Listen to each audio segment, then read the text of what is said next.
Hello, and welcome to another tutorial from EpoxyJewelry.com. This one is less of a tutorial and more of an example.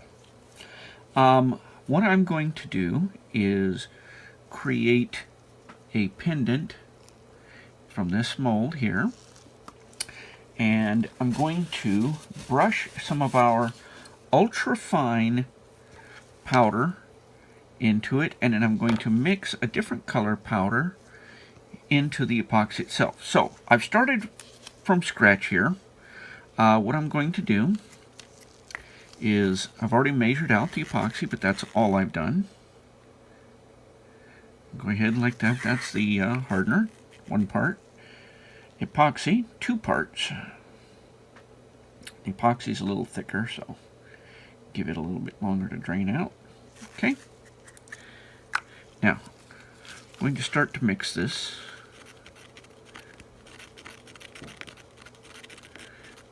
Like this.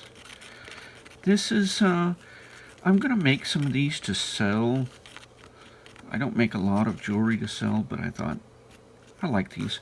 So, and these are our silicone molds we have. Okay, so what I'm going to do is I'm going to use green in the epoxy, and I'm going to use a stick to just get a little bit of that out. That should be enough. This is our ultra fine pearl pigments. We have 4 colors of that. Very nice stuff. Ultra fine meaning it's, you know, the powder is so small. It's finer than like baby powder even. Now you see that one little bit did that, and you can see it's got a bit of a shimmer to it. That's that ultra fine powder. Now let that sit there for just a minute. What I'm going to do with the other one is I'm going to take a paintbrush. I don't want it all to be blue or all to be green. I'm going to take a paintbrush and just barely dip that in there. In fact, I'm going to shake it off just a little bit. Okay? And then what I'm going to do is paint this inside the mold. Maybe a little bit around the edges. And then I'm going to blow it out. Now it's best to do this over a trash can or outdoors, but hang on. Now there's just a very fine coating of the blue in there. And what this should do is give me kind of a blue-green effect. And what I might even do, let's do this. Let's put just a tad more, like right in the middle, and brush it around, and kind of leave a little bit of it extra in there just to kind of look like peaks of the waves or something. Okay, that's that. Now, as always, when you're dealing with our 2-part epoxy, once you're done mixing it, you want to be sure and pour it into a second container. We've covered this in our main tutorial on mixing. And then don't scrape this container out. Do not scrape it out, because the whole idea of going to a second container is to make sure that there's no epoxy in there that's unmixed. Okay? I like that. Now, just going to pour it in here. Now, this is another thing that I've mentioned before. Let me close the top on this, or I'm going to spill it.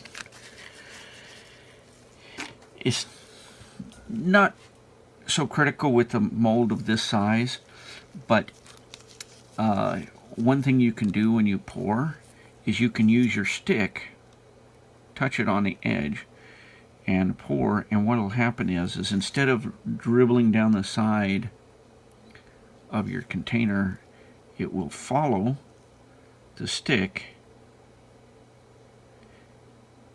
and you can kind of guide it that way.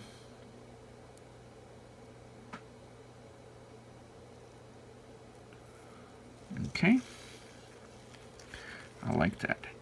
And while I'm at this, I'm going to grab one more of those. I've got enough epoxy mixed up. Give me just a second.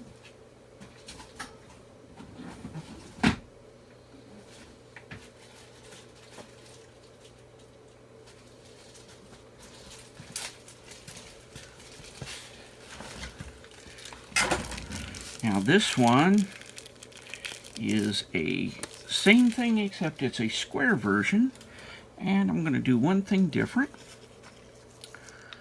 I'm going to add a little bit of blue right into the epoxy just to get a different color. So I should have some sort of a blue-green aqua kind of thing going on here. Now, because I'm doing that, ooh, that's nice. I like that color.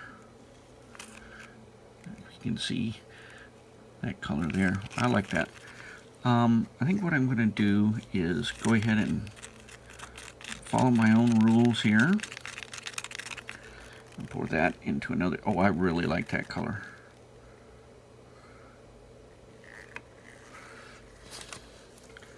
That is a nice color. Okay, anyway.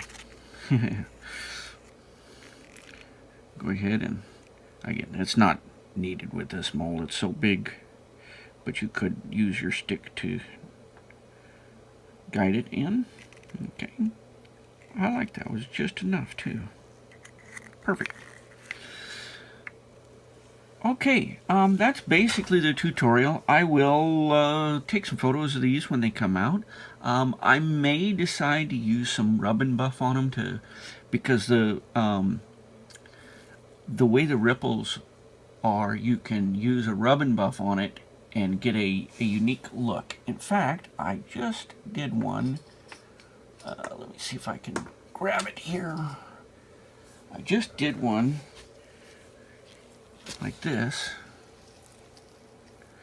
and it's got a glow-in-the-dark powder that I mixed in, and then so it's a slightly green color, and then I did a rub and buff with like a antiqued copper on there, and that's what I ended up with.